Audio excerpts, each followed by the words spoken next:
नमस्कार दोस्तों, आपका स्वागत है अपने यूट्यूब चैनल यूनिक में। आज 21 तारीख है, 21 अक्टूबर। ये 7वां लेक्चर है। 10 question per day, current affair और स्टैटिस्टिक्स के। तो चलते हैं, पहला प्रश्न लेते हैं। Graded response action plan GRAP के बारे में ये प्रश्न है। ग्रेप को सुप्रीम कोर्ट द्वारा मंजूरी प्रदान की गई थी और इसे पर्यावरण प्रदूषण रोकथाम और नियंत्रण प्राधिकरण द्वारा तैयार किया गया था। पहले सही है। इस योजना में औद्योगिक वाहन और दहन उत्सर्जन से निपटने के लिए विभिन्न राज्य सरकारों द्वारा वर्ष भर की जाने वाली कार्रवाई शामिल है। दूसरा गलत है। राज्य प्राधिकरण और सार्वजनिक स्वास्थ्य विभाग ग्रेडेड रिस्पांस एक्शन प्लान के दिशा निर्देशों के अनुसार वायु प्रदूषण नियमों के उल्लंघन के लिए विभिन्न निजी ठेकेदारों और संस्थाओं पर जुर्माना लगा सकता है। तो तीसरा भी सही है। तो इस हिसाब से इसका आंसर क्या होगा? बी होगा।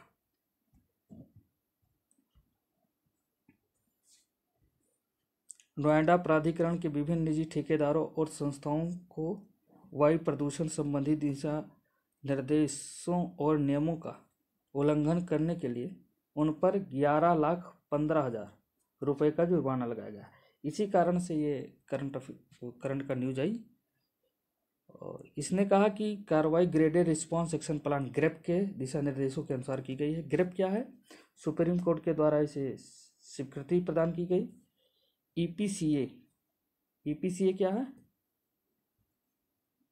पर्यावरण प्रदूषण रोकथाम और नियंत्रण प्राधिकरण, यही ईपीसीए के द्वारा तैयार की गई थी। यह केवल आपातकालीन उपाय के रूप में लागू होता है। इस प्रकार इस योजना में औद्योगिक वाहन और दहन उत्सर्जन से निपटने के लिए विभिन्न राज्य सरकारों द्वारा वर्ष भर की जाने वाली कार्रवाई शामिल नहीं है। अगला प्रश्न लेते हैं। डीएनए बार कोडिंग के बारे में। डीएनए बार कोडिंग एक विशिष्ट जीन से डीएनए के एक छोटे खंड का उपयोग करके प्रजातियों की पहचान की विधि है। बिल्कुल सही है।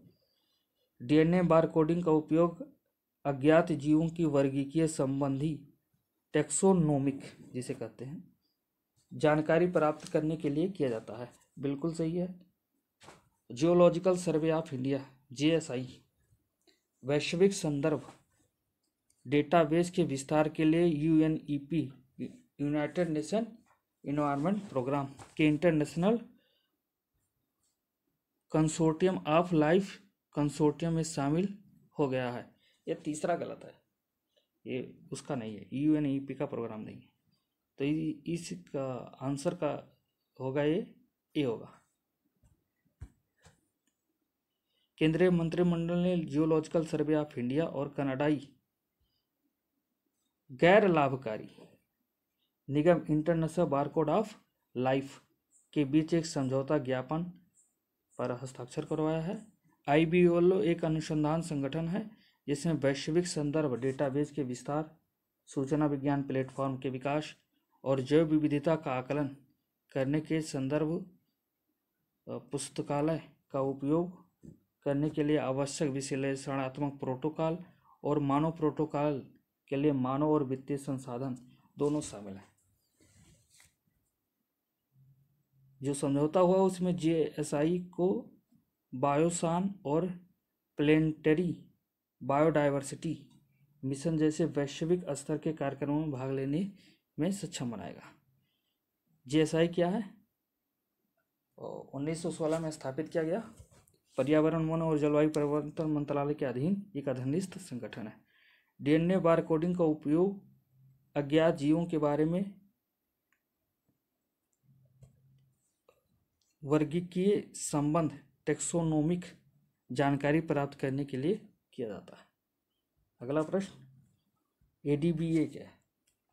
एशियन डेवलपमेंट बैंक के बारे में।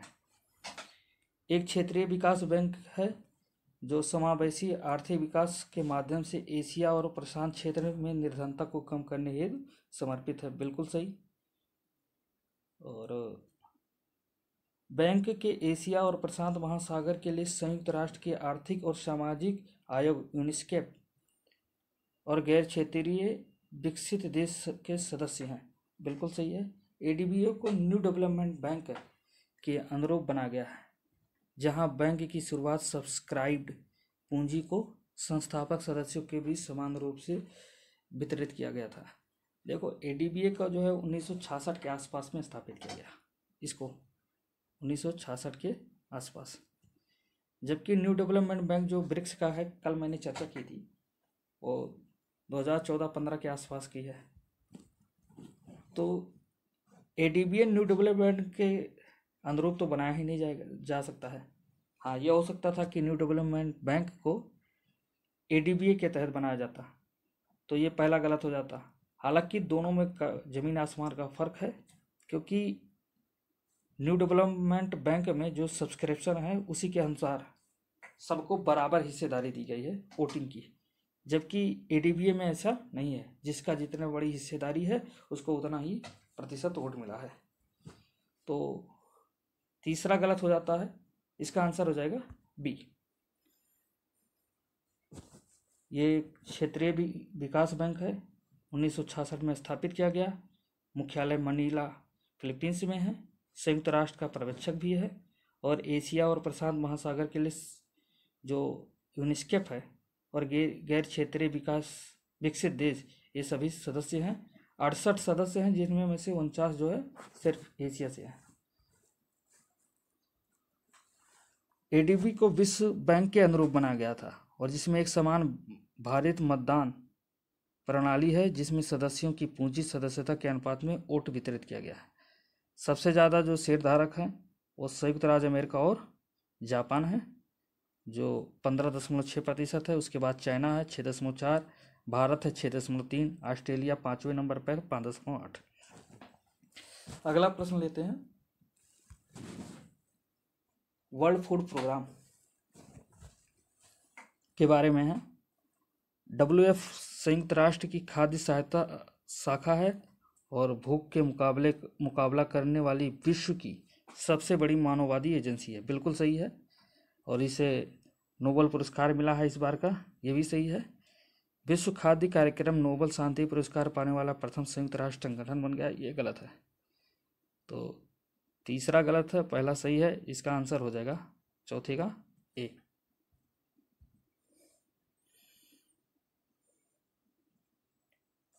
वर्ल्ड फूड प्रोग्राम 28वां संगठन है।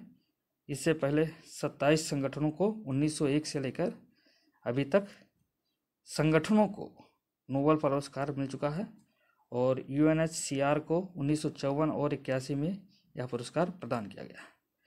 वर्तमान में WFP भूख से मुकाबला करने वाले विश्व का सबसे बड़ा मानववादी एजेंसी है। अगला प्रश्न, भारत कोयले क्षेत्र के बारे में है।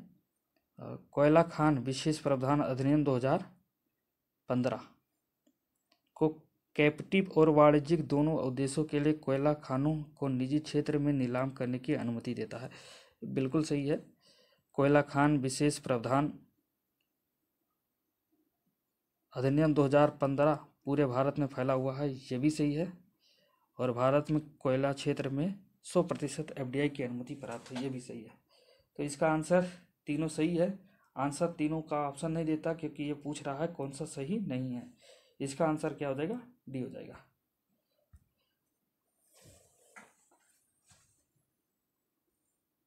यह अधिनियम पूरे भारत में है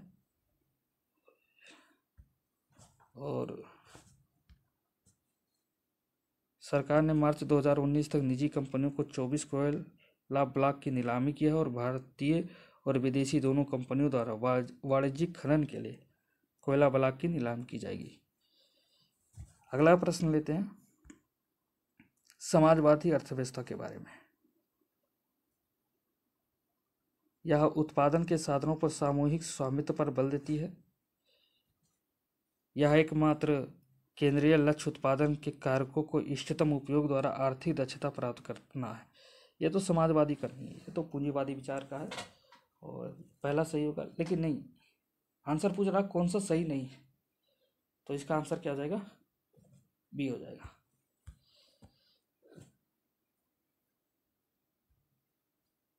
समाजवादी अर्थव्यवस्था श्रम और निरपेक्ष शक्ति सहित सभी संपत्तियों पर राज स्वामित्व पर बल दिया जाता है।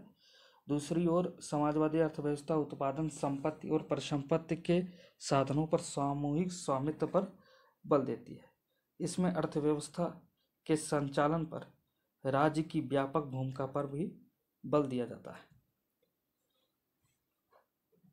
आर्थिक दक्षता और आमतौर पर पूंजीवादी अर्थव्यवस्था पर का लक्ष्य होता है। अगला प्रश्न यूनिवर्सल बैंकिंग के बारे में है। यूनिवर्सल बैंकिंग एक ऐसी प्रणाली है जिसमें बैंक वाणिज्य और निवेश सेवाओं सहित विभिन्न प्रकार की वित्तीय सेवाएं प्रदान करते हैं।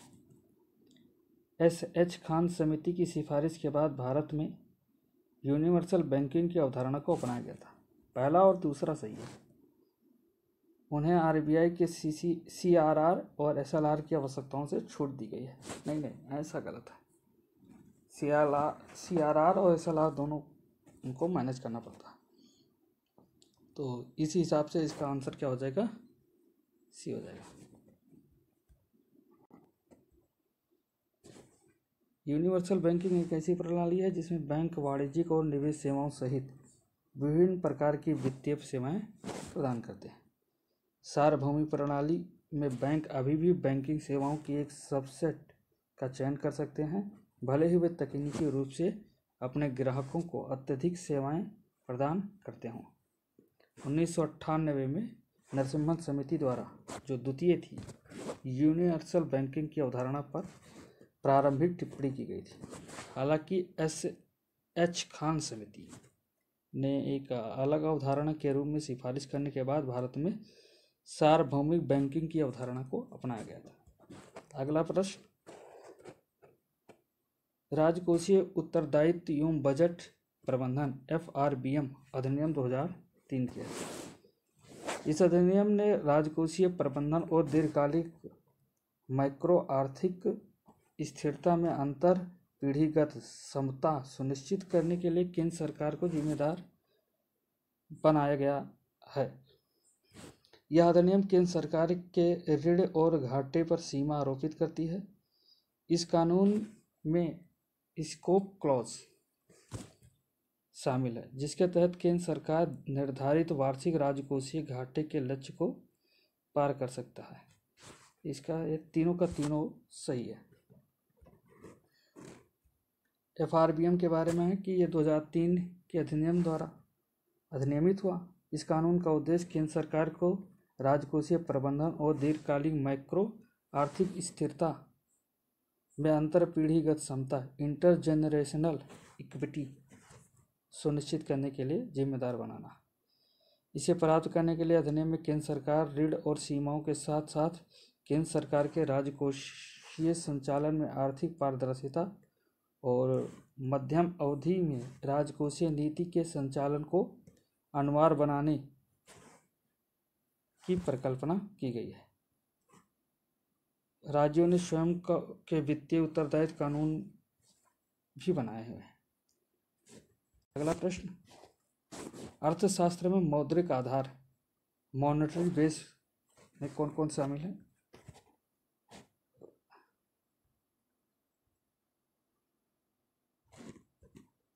लोगों के बीच कुल मुद्रा, बिल्कुल सही। वाणिज्यिक बैंक के वाल्ट में रखी मुद्रा, ये भी सही है। केंद्रीय बैंक द्वारा विनियमित सभी वित्तीय संस्थाओं की पूंजी का कुल योग, ये गलत है। केंद्रीय बैंक के पास वाणिज्यिक बैंकों का रिजर्व, ये भी सही है। तो इसका आंसर क्या हो जाएगा? 1, 2 और 4। 1, 2 और 4, ये रहा बी। इसका आंसर बी हो जाएगा। अर्थशास्त्र में किसी देश में मौद्रिक आधार मुद्रा, उच्च शक्तिशाली मुद्रा और आरक्षित मुद्रा, ये तीनों हैं। इन्हें तीनों को मिलाकर मौद्रिक आधार कहा जाता है। बैंक नोटों और सिक्कों की कुल राशि होती है। इसमें निम्नलिखित शामिल होते हैं: लोगों के बीच संचरित कुल मुद्रा, वाणिज्यिक बैंक के वाल्ट में रखी मुद्रा, केंद्रीय बैंक के पास वाणिज्यिक बैंक का रिजर्व।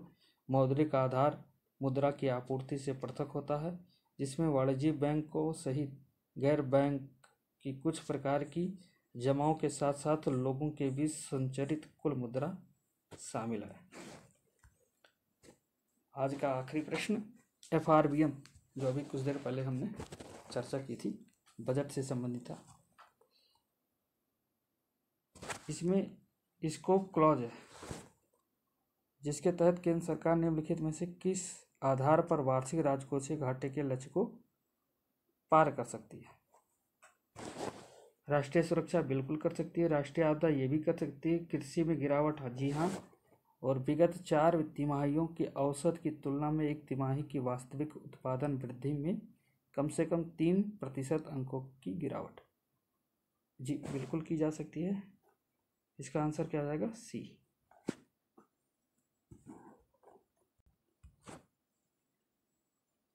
किस चीज़ को छूट दी गई है FRBM के तहत? स्कोप क्लॉज को शामिल किया गया है। इस अधिनियम की धारा 4(2) के तहत केंद्र सरकार राष्ट्रीय सुरक्षा, युद्ध, राष्ट्रीय आपदा, कृषि में गिरावट, संरचनात्मक सुधार, विगत 4 तिमाहियों की औसत की तुलना में एक तिमाही की वास्तविक उत्पादन वृद्धि में कम से कम 3% अंकों की गिरावट के आधार पर वार्षिक राजकोषीय घाटे के लक्ष्य को पार कर सकती है। FRBM लक्ष्य को पुनर्निर्धारित करने के कई उदाहरण मौजूद हैं। हाल ही में फरवरी में 2020-21 के लिए बजट प्रस्तुत करते हुए वित्त मंत्री निर्मला सीतारमण ने कहा कि संरचनात्मक सुधारों के लिए निगम कर में कटौती की गई है, जो कि स्कोप क्लॉज को लागू करता है। उल्लेखनीय है कि वैश्विक वित्तीय संकट के आलोक में सबसे महत्वपूर्ण FRBM 2008-2009 में हुआ था। इसके साथ ही राज्यों के लिए घाटे के लक्ष्य को भी छूट दी गई है। तो आज का डिस्कशन यहीं पर समाप्त होता है। धन्यवाद।